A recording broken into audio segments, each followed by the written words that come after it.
Okay, welcome everybody. Thank you for coming, and I want to thank John for coming too from Nansen. My name is Luke. I'm the Director of Operations for the blockchain team. And we're just gonna talk to John about what Nansen is, how we can use it, and then just some questions. If you guys have any questions too, we'll do that at the end. So first, John, would you like to introduce yourself and tell us how you ended up at Nansen? Yeah, awesome. Thank you guys for having me. Yeah, I guess I will start the intro. Been in for Nansen a year, sorry. And my background is in product management, and got into blockchain with Ethereum back in like 2015 when reading the white paper and like got into it, and you know, I guess I'm like an OG Ethereum, and I love this stuff. Like, you know, Dave and I were geeking out about this, and thank you for inviting me here, by the way. And I guess like two public service announcements. One, there's no financial advice, right? Always, anything. Do your own research. Yeah, and then two, please ask questions. Like, I'd rather have this be interactive, and like, yeah, this is supposed to be like a pretty informal session. So, but yeah, I guess, you know, a lot about me. I geek out about blockchain stuff, so it's super cool that you guys are doing this club, and like, I'm into it, obviously. And when I joined Nansen, I saw that there was really, there's a lack of products out there that really show you what's going on in the blockchain world. Obviously, there's a lot of great apps out there, dApps. There's a lot of great services, but we still haven't really cracked the data analytics gap. I think that Web 2 products have. So saw that as a mission that I wanted to join, and Alex, the CEO and founder of Nansen, met him, and you know, we really gelled in terms of, hey, we could bring this product to life. So we can get into that a little bit more. I want to demo some of the stuff that we've come out with recently, and we could go through that, like some of the dashboards that we have. And yeah, so I guess that's me. We'll go into a little bit about Nansen. So I guess that's the next, you know, what we do, which we'll skip through a couple of these slides. Okay, yeah, all right, cool. Yeah, so let's just talk a little bit about Nansen and what we are, and then product management, because I don't know how many of what your backgrounds are, whether it's computer science or business, but you know, Dave and I were talking, I bring that kind of framework of like both sides here in product, so be happy to answer questions about that kind of stuff too. You know, a lot of people, they want to get into this space, but they might not be technically capable, or you know, they kind of flirt with development. That's what I could you know, kind of explain what product management does and what I do with my team. And then any questions? Yeah. So let's go into what is Nansen. Oh, sorry, I skipped that. Yeah. So we surface the signal in blockchain data, and what does that mean is there's a lot out there, a lot of noise, and we really want to make sure that we give people the ability to discover new projects, also the ability to do due diligence on those projects, like who's in them, what is the cap table. A lot of this stuff is really not easy to find, and you know, beginners out there, you know, they would say, you know, I'm installing Coinbase, or you know, like, what coin should I buy? Well, that's not the right question. You should be using tools out there like Nansen to first know, well, first you should look into the project, of course, but then you should know who's buying this, who holds all of the tokens that are out there. And if there's like one large majority owner, that should scare you a bit, right? And like, if you don't know that, or if you don't know, you know, any information about the structure of this, that's a big problem. So you shouldn't just be like, oh, I heard on YouTube someone shilling this. That's not the right approach. So that's what we do. Why is Nansen so important? So number one, click through the next slide point. We want to build the future of finance. We want to make sure that it becomes a reality. Two, in order for that to happen, the pioneers must become winners, right? And then number three, we surface the signal so that pioneers, they become winners, and they will actually reinvest in the ecosystem. So we think tools like Nansen, if you use it, hopefully you do well and you build other projects on top of that. So that's really what we are building. So yeah, data analytics in the traditional finance world, and that's another background that I have is, my product background is actually traditional fintech. And that's why I got so interested in decentralized technology, because I was like, regular finance has some problems, right? We all know that. And I worked for banks before, and I worked for banking software products. And at a certain point, you say, there needs to be a better way. The good news is that there's a huge market for data analytics, and we've already seen that in the traditional finance world. So we want to become the Bloomberg of decentralized finance and bring blockchain technology and shine the same light that tools like these companies on this list have already done, like S&P Global and Bloomberg. So that's really what our guiding mission is for Nansen. Okay, so how did we start? It started out as actually a open source project called Blockchain ETL. Any of you guys could also use this tool.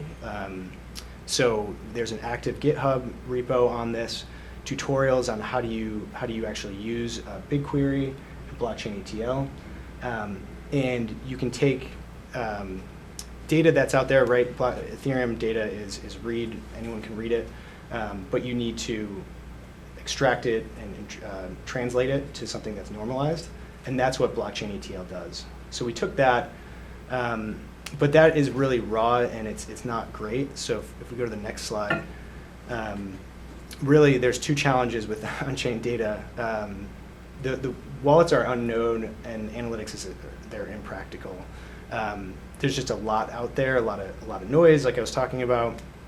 And if you just have a wallet transaction with 0x123 is transacted with 0x456, it doesn't give you much information. What Nansen does is also label that data, so we actually know, like, hey, this is MEV collector, and he just bought some project like Pudgy Penguins or something like that, and that is really the signal that we call out. And you really don't get that from Etherscan, or it's not that easy to find from Etherscan. So I think we put that interpretation layer on top of this stuff, which makes it really easy for most people to use. So yeah, that's what Nansen is. We provide dashboards and views into that that data layer that we have, and we make it easy to surface analytics like. This is our Nft Dashboard shown here, which shows like price and volume information, as well as what the range is, like min and max for something like Pudgy Penguins. Also when it was deployed, what is the number of NFTs in circulation, and also who owns that. So we can take a look at some of that a little bit more later on. But we do this across different chains. So not only Ethereum, we have Polygon, Phantom, BSC, and others in the works. So. Yeah, like I mentioned, customers use Nansen for discovery, due diligence, and defense.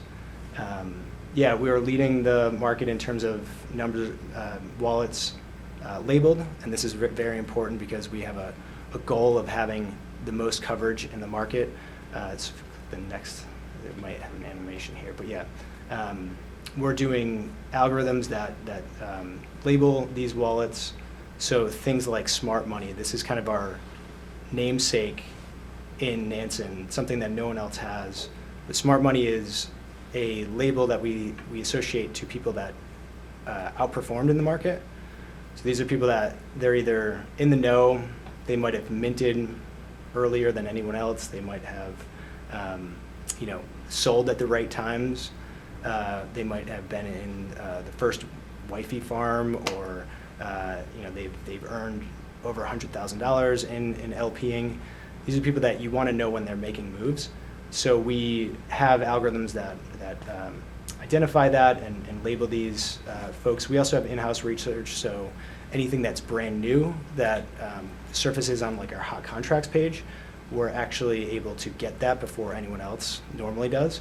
And that's really powerful for the UX of our app. So yeah, and people generally like Nansen. Dave knows this slide. We've probably seen these before. And yeah, people have made a lot of money on Nansen, and so they love us for that. We haven't done any paid marketing ever, so like all of our business is just based on like word of mouth and people using it to find new projects. So yeah, so then product management, and what is my role at Nansen? My role is really to just bring value to our customers and make sure that we are the #1 destination for crypto investors.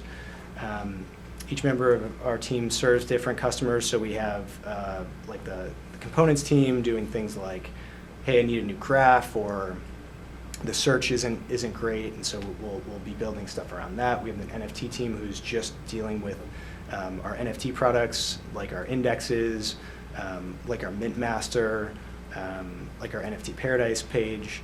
And then we have another team who's looking after DeFi, and we have a lot more coming there, and Web3 coming soon. So yeah, what we do is we make sure that there's a quality design. Really, it's direction and definition are the two things that product management is focused on, and that's for internal stakeholders and external stakeholders. So this is a busy slide, but we're really making sure that we're listening to all parties that are involved in giving us input. So that includes you guys. If you've actually used Nansen and have some feedback you'd like to share, please do offer that. That's my main job, is to listen to folks, and then we come up with quality designs that we then present to people that may have provided that feedback, or internal folks that know what they're kind of looking for. And then after we define what that is, that item that we want to produce is, we go and build it, and we lead the kind of the actual project in that, and then we'll test it on the back half, making sure that it's actually working to what we expected it to do. So that's kind of product management, and really that's it that I had for slides. So that's the intro in terms of Nansen and me and what I do. So we can go into looking at some dashboards. Happy to take questions too. Yeah, wherever you guys want to take it. So I have some questions first. Yeah. I've been using Nansen for a little while. Just what are your biggest competitors, and how do you differentiate yourself from them? Is it the smart money and the wallet tracking, basically naming the wallets, or is it something different? It's a big one. So I would say we have a few different competitors that we, and some of these are collaborators, not competitors too. So I hate using that word, and we're all friends, right? But I would say Dune is probably like our closest competitor in terms of the data that you can get, but they have a querying tool that you can use. The main difference between Nansen and Dune is that typically you need to know what you're doing in Dune. Like, you need to know SQL, you need to know how to basically find what you're looking for in that contract or that dApp. In Nansen, it's just there for you. You don't have to be technical to use Nansen. And it's also, the experience is a little bit better. I would say, I've used Dune before. I hate when I click on something and I expect it to go somewhere. And we've kind of curated some of that, and we're like, okay, if you click on this address, it's going to bring you to wallet profile for token, and you can see a little bit more. And we call it going down the rabbit hole. And that's something that Dune just doesn't offer. There's others in the NFT space, obviously Moby and Rarity Tools, and there's a bunch of other things that have come out. I think we were the first to market with our NFT products, so that was really, really nice to have. But yeah, there's a lot of competitors out there now in the NFT space, but what we offer is a well-rounded product compared to those tools. If you are into NFTs, you get that product, but then you also can have analysis around tokens and DeFi projects and stuff like that. So those are the two big ones, I would say. Cool. And then what are some big goals that Nansen has for the rest of the year? Maybe new dashboards that are coming out, or maybe a whole new section of products? Yeah, so coming soon. That you can talk about. That I can talk legally. about. Yeah, right.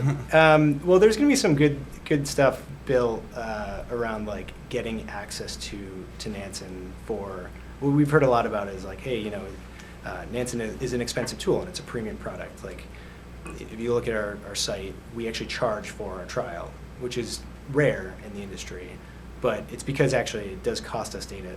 It costs us money to do anything. Like, the nth person that comes into the product actually does cost us money. But we do want to bring this out to more people, so that'll be what's coming soon is a cheaper version. We'll just call it that. Okay, cool. Yeah. I was actually my other question was going to be asking about Dune Analytics and how they offer free dashboards to anyone that can write SQL. Right. So that's very funny. But anyway, so Nansen works with all types of customers, from individuals to big institutions. Correct.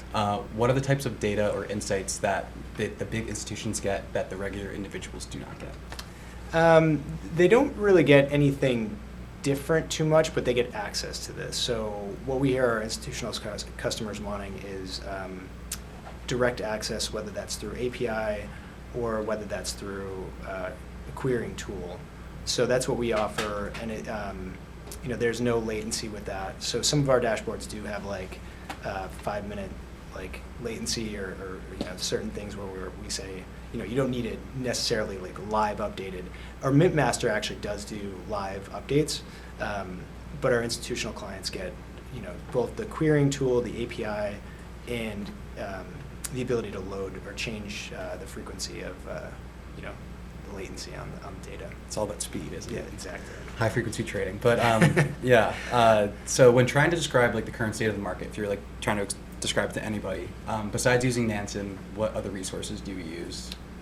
Yeah, I mean, I wish it was all in Nansen. That's also when we talk about the roadmap, like eventually, I don't think there has been one super app that like brings it all together, and I can't claim that Nansen is, but we want to be someday. But I would say, yeah, things like CoinGecko, I use Etherscan or Polyscan or whatever the chain is that I'm on.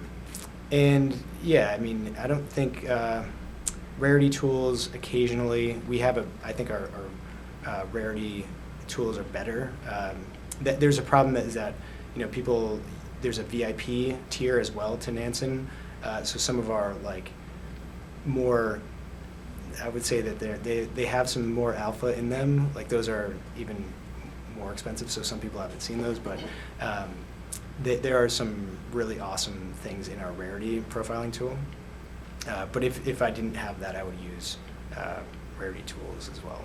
But those are the big things that I use. Cool. Are there any opportunities for individuals to buy maybe in the future a Nansen token or a Nansen NFT to get some stake in the company?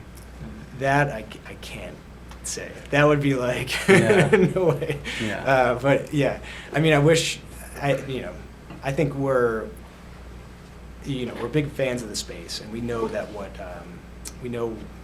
like ownership in this world of Web3 is like, we want to be a part of that, and we want to lean in to like giving people ownership. But we are also a company that has shareholders. We have A16Z as an investor in Nansen, so we have to listen to our investors as well. But yeah, I can't comment on that. Okay, yes, that makes sense. When someone first starts at Nansen, maybe they're right out of college, what are the Sure. skills you look for in a candidate, and what does your training look like to get them up to speed, and how to analyze blockchain data? Yeah, that's a great question. And yeah, back to like, who are we looking for? We do have developer roles at Nansen. Obviously, we're looking for engineers of all backgrounds, so like full stack, front end, back end. If you want to do systems, we have roles for that. But we also offer like research analyst roles, which I think is a really cool and helpful and necessary tool for us. And we have all of these articles that we're putting out. I think you mentioned like Looks Rare was started as a dashboard, and then we had a article that came out with that as well. And that's just people rooting around in the data and like finding, hey, here's some really interesting things that I found about either Looks Rare or the marketplace, or we're doing a study around, Dave, we were talking about like the correlation between NFTs and main like L1 tokens, and like is there a negative correlation to it? We actually did find that there was, a negative correlation between NFTs and L1 tokens. But so that is something that research analysts, as we want to encourage them to root around. How do we give them the skills to do that? Yeah, they need to know SQL, or we'd like to make sure that that's like a prerequisite when they come in. But then we kind of coach them into using our data set, because it isn't like the easiest data set to use, but knowing what the labels mean, how do you access those, how do you access certain protocols and certain information in our stack. That would be the onboarding there. But yeah, it depends on the area that you join in Nansen. There's also the labeling team, which you can start and start just adding labels to our stack, because we need that. So if someone docks themselves or there's a new contract, we try to stay on top of. I was saying we try to be at like 75% or 80% of all transactions. We want to label them. Transactions from wallets, we label the wallets themselves, and to do that we need a team. And if people see, hey, there's a new project that just came online, and people are adopting this, and there's a lot of deposits, both inflows from smart money or just in general, we have a team to do that. So that's another aspect of I would call it non-tech related capabilities that we have. Cool. So when you were talking to me earlier about with NFTs having a negative correlation to L1s, is that the type of stuff that you guys post in your newsletter? Do you get like findings like you found it was negatively correlated, and then does someone usually write a article about it? Is that how you guys work? Yeah, exactly. Yeah. Okay. So that would be our research analysts are doing that. And both, they're working with the product managers, whoever whatever team that is, to not only like we like to build the tool as well as the research paper. So, if there was something like that, in this case, I guess it was just a research article. But in LooksRare's case, we built a dashboard, which is now public, as well as the research article, to like show, hey, here's the adoption that we have seen with LooksRare, and that was really amazing. That's when it like really comes together. It's like we found something here, and people can go play with this too. Like we did that with Polygon when we came out with it way back when. We do that with most of our chains that we support. Like the first thing we do is a multi-chain dashboard, which shows like user activity and what the transactions are and stuff like that. And we'll typically build a article to support that. Very cool. Okay, that's all the questions from me. Cool. If it's cool, can we do some demoing? Can you show us? Cool. So. Yeah. Should be, or check out our public dashboards. You see the right underneath the trial. Yeah, it's not great right there. That should be better and bigger. So this is gas tracker, which we start you out here. And actually, gas consumer accounts is a really cool table. And if you go to the right, there should be something in the last hour. Typically, I just sort by 1 hour. So if you click that. I don't know what that is right there, but Kingle right there. That's probably a new NFT that dropped recently in the past hour, right? So that's a pretty cool view into something that, like, I have no idea what this is. And it's growing in terms of the gas fees that it's generating, that contract. So if we had a signed in account, I could click into that and it would bring me to wallet profiler, NFT wallet, God mode you can also use for that. And it could show me what the mint activity is for that project. So this is a really cool tool that I like to use all the time. Has anyone seen this or any questions on this so far? This is public. Not too much alpha in our public views, but definitely gives you a taste. if you go to the NFT section, actually, which is on the left, and then click into NFT Paradise. So we obviously, this is like the coin gecko of NFTs, right? So like we sort by volume and say like this is the most popular project. So Bored Ape Yacht Club is obviously up there. All of the derivatives of Bored Ape Yacht Club are up there. But really, you can also sort by like floor and see what is now surging in terms of the floor. And I would go over to the trends page if we can. Yeah, so this shows you the overall, and this is a brand new dashboard that we released last week. This shows you the overall activity of NFTs and people, the number of transactions, the number of users,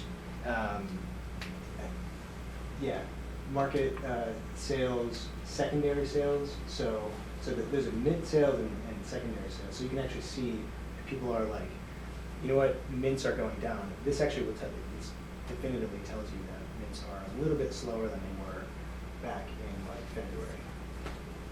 So good information from like a macro perspective. But if you have the full version, you can also drill into particular mint or something like that. If you can scroll down a little bit, I think there's a little bit more here as well. So you have items like who's buying, who's selling, are they returning buyers or first-time buyers? That's a good one because is this first time a wallet came online or something like that.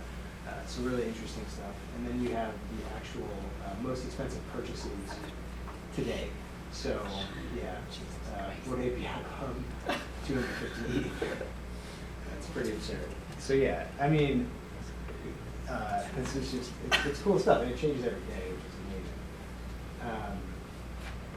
amazing. At current contract activity, this is by like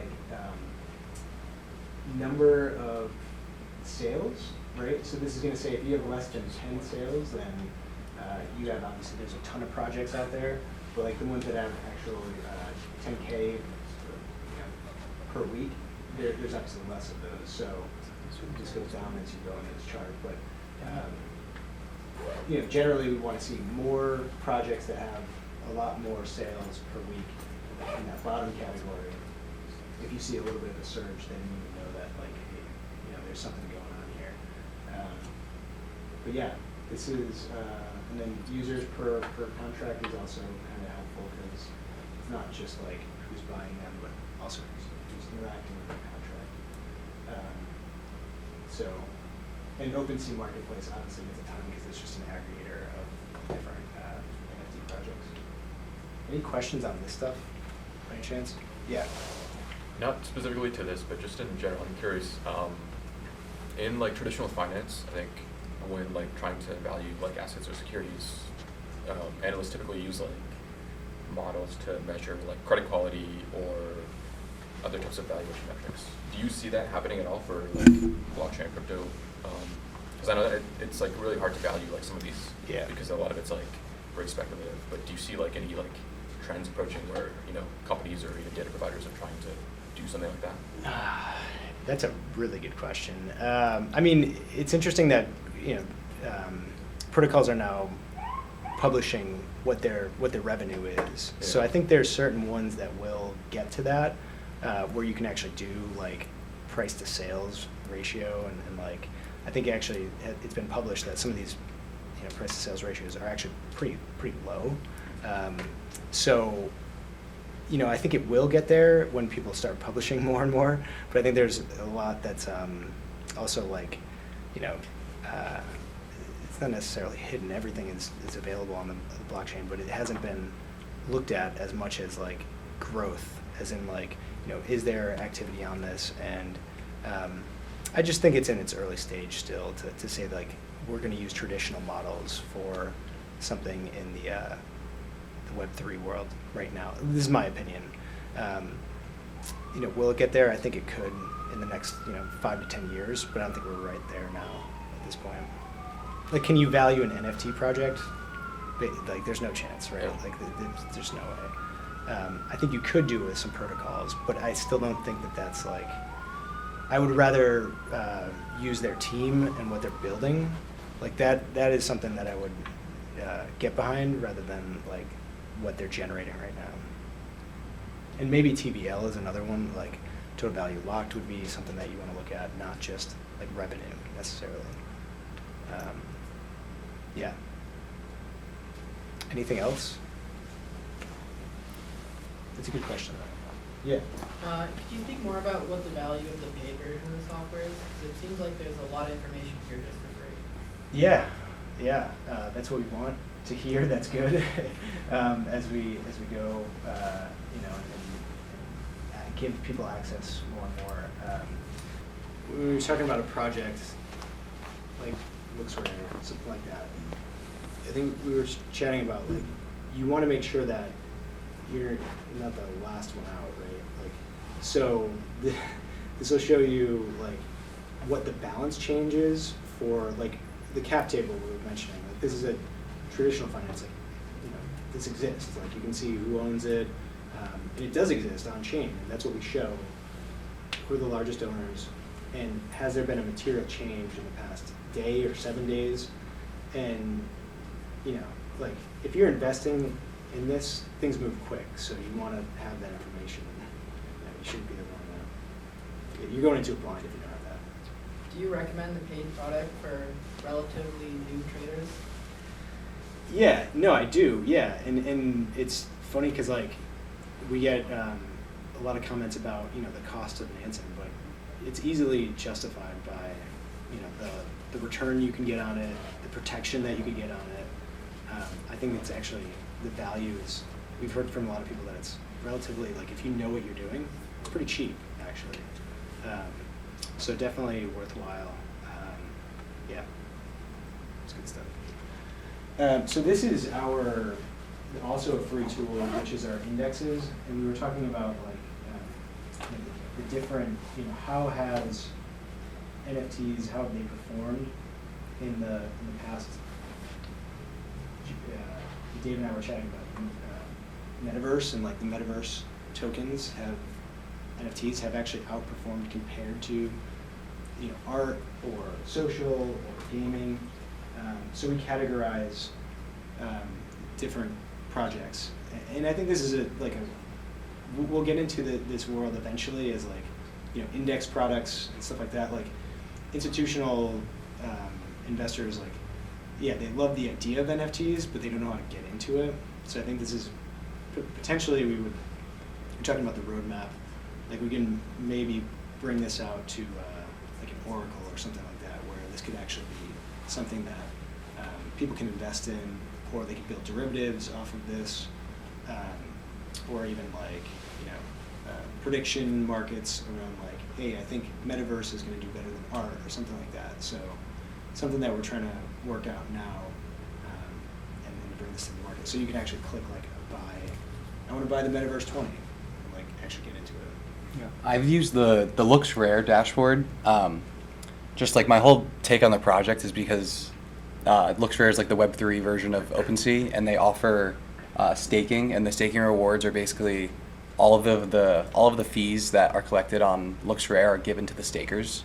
But their APR it was like 1,000% for like 2 weeks, and it like went down to like 600. But I just knew it wasn't gonna sustain itself for very long, being that high. I'm sure as people seen like with Time Wonderland or any of those other DeFi 2.0 protocols where the APR is just so high, it's kind of ridiculous.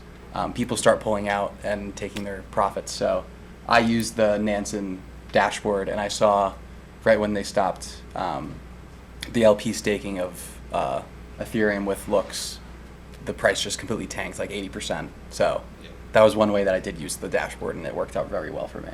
So like that saves me a couple months of subscription, and that's kind of where I get my value out of it too. Yeah. I mean, I found Ohm like when it was Alpha Ohm, like back in like last February or March or something like that. Like, and I didn't even know anything about it, but I was able to see someone getting into it that was smart, and I was like, oh, I learned more about it. And that's the perfect use case of this, right? Is like, you might not have known about something, and then it shows up on our dashboards.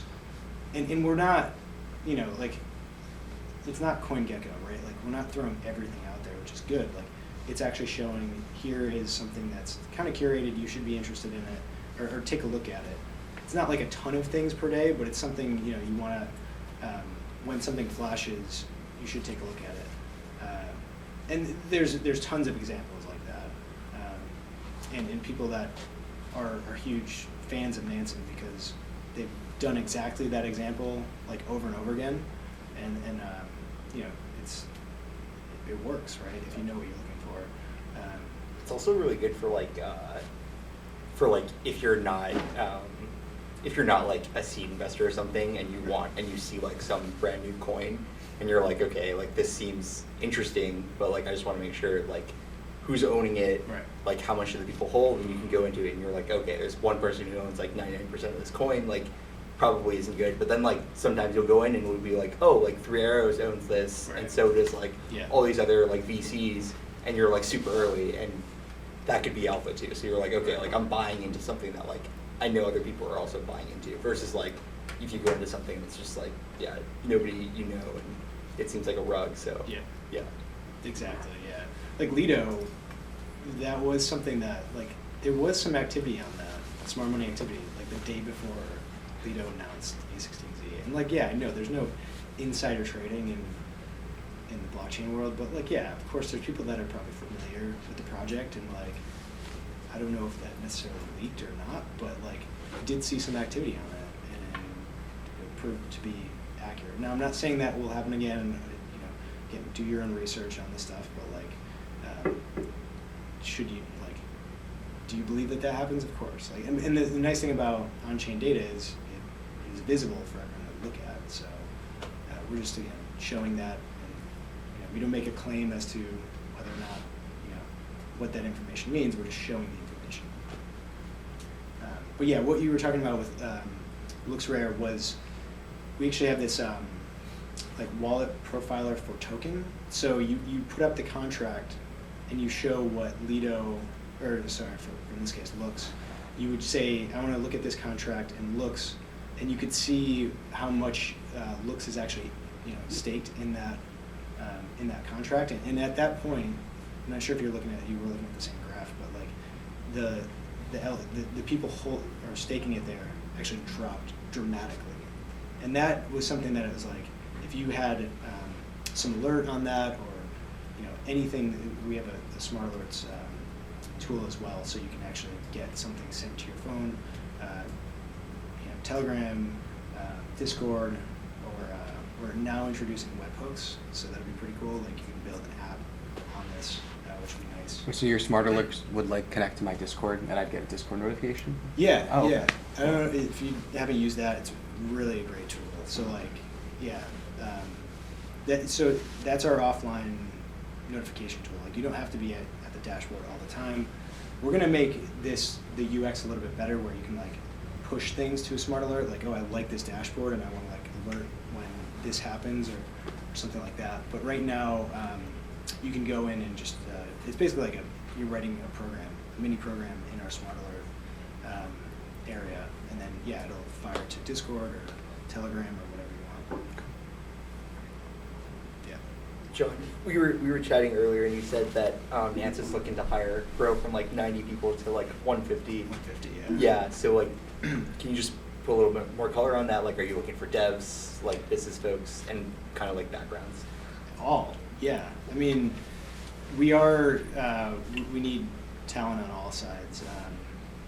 We were talking about research analysts. I think that's a really good role that we're hiring for. Product, we plan to have more people looking at this, because we need improvements. Like, we know that we're not perfect. Like, this product has lived. We have a term at Nansen, we like to use it. It's a skateboard, right? Like, we want to build the rocket ship, but we're right now at skateboard mode. Like, we know we built the skateboard, and it like gets you from point A to point B. And you might have seen this image before, where it's like, You don't build the wheels. You don't like envision a car and then build the wheels first and then like, you know, the axle next and whatnot. You build like a version that will work. It's not great, but it gets you from point A to point B, and then we'll build up to the rocket ship in time. So again, the product has been successful despite its limitations, but we know that there's limitations, and we just want people to call those out, have ideas on how to improve it, and can execute on those ideas. So that's what we're looking for. Like in any category, it could be, hey, you know, I know how to write some SQL, and I like to research and root around. That's awesome. We need people there. If you're a developer, that's great too. Or if you're into product, that's awesome. So, yeah. Yeah, I was just wondering how your guys' research division works, and yeah, I guess like who's part of that, and how did that come to be? Yeah, so we also have an area of the product, like our plans page starts at standard. There's VIP, which gives you access to like some other dashboards, and then there's alpha, which is like a community that you need to. There's a wait list right now, but we vet you and you get access to this community. That's basically what the product is in alpha. But we had research analysts basically dedicated to that team, and they would you know, give articles to that group and share, you know, findings that they had about, hey, here's new projects that are out there, and here's the yields that are offered on those projects. And so we said this is a great tool for the alpha community, but we want to bring this down to others as well. So it started out like that, where it was, hey, we're going to build research for this community that is kind of like an elite community. But now we're saying, hey, we can build these articles and give them out to others. So coming soon is also like you can buy a subscription to just research. So that's why we need to also add more people there. So I think there's 6 researchers right now, 6 research analysts, but we expect to have more towards the end of the year. Cool. Yeah. Oh, is Nansen remote, or is it? Yeah. It's fully remote. Fully remote. Yeah. Dave and I were the only ones in the general area of Boston. I think like Yeah. Daniel was in New York or like LA or something. Yeah. No one is in New York right now, which is kind of surprising. But the headquarters is in Singapore. Yeah, that's where Alex, the CEO, is based out of. And my team, a lot of my team is in Europe.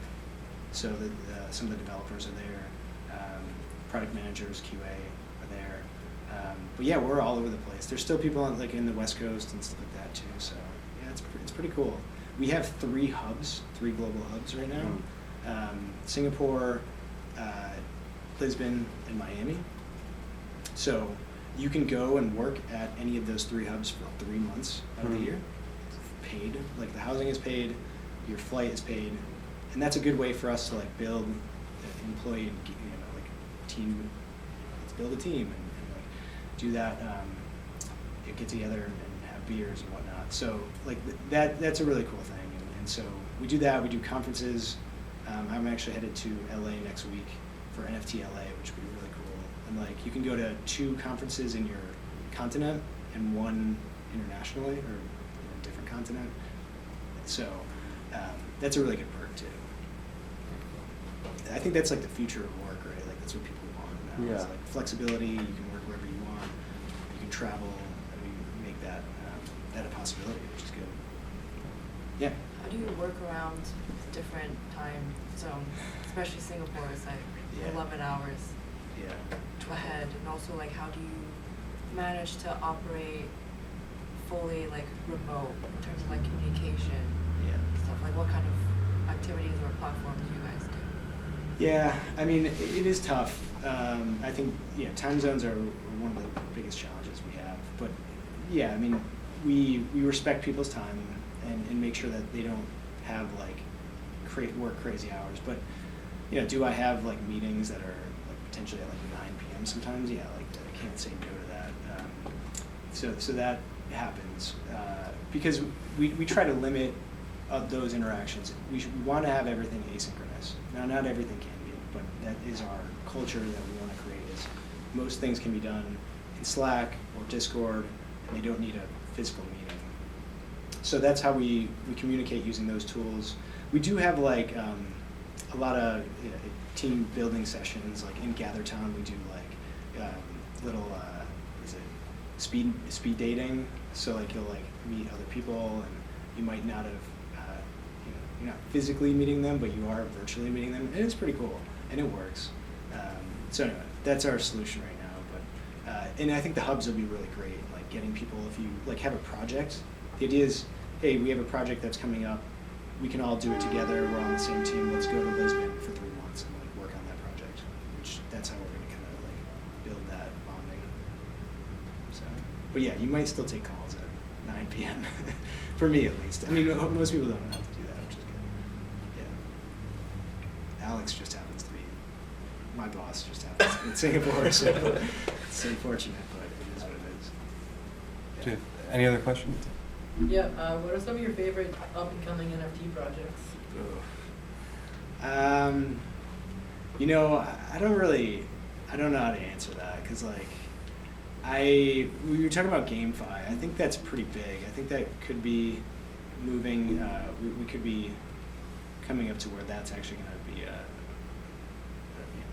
growing user base. You know, I would say metaverse, we were talking about that, like, I think no one's really cracked. I think there's going to be other land NFTs that come out that could be really interesting, and I don't think they're perfect right now, so I'd be interested to see if there's projects around that. But I kind of wait until like the minting is going on and then see what's happening. Like honestly, I don't like look into, oh, here's a calendar of a launch that I'm kind of into. Kind of wait until it's already out. That's just my style, but I'm sure there's a lot of tools that show you the calendars and mints too. All right. Any other questions? Well, it's 7 o'clock. We're done with that. Thank you guys for coming so much, and John, thank you once again. And, are you going to be sticking around for networking? Or? Yeah, okay. stick around for a little so bit. John will be sticking around for a little bit if you want to talk to him, maybe get a job. I don't know. But yes, thank you all for coming, and that was Nansen. So Thanks for hopefully, having me. yeah, next week we have the sandbox coming, so yes, please come next week too. Yeah. Thank you. Yeah. I'm not going to shill a $150 subscription. It's worth it.